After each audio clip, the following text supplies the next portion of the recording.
Mecburi istikametler ayrılığı gösterse de, karşıma çıkan engeller beni senden etse de, yüreğimde yetiştirdim ey benim yasak çiçeğim. Sonu ölüm bile olsa yine sana döneceğim.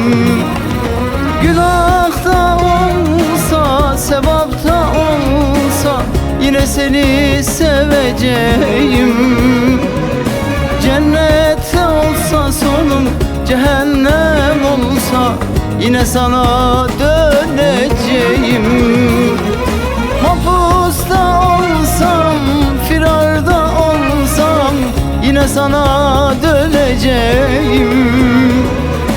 Gurbette olsam, ateşte yansam yine seni seveceğim.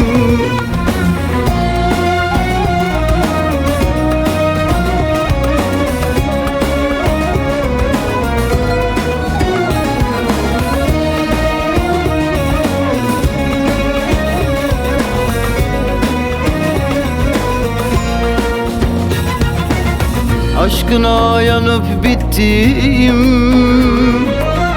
uğruna canım verdim. Bin canım bile olsa yine de feda ederim. Yüreğimde yetiştirdim ey benim yasak çiçeğim. Sonu ölüm bile olsa yine sana döneceğim.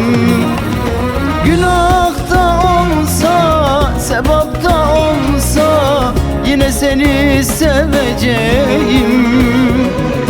Cennette olsa sonum, cehennem olsam yine sana döneceğim. Mahpusta olsam, firarda olsam yine sana döneceğim. Gurbette olsam, ateşte yansam yine seni seveceğim.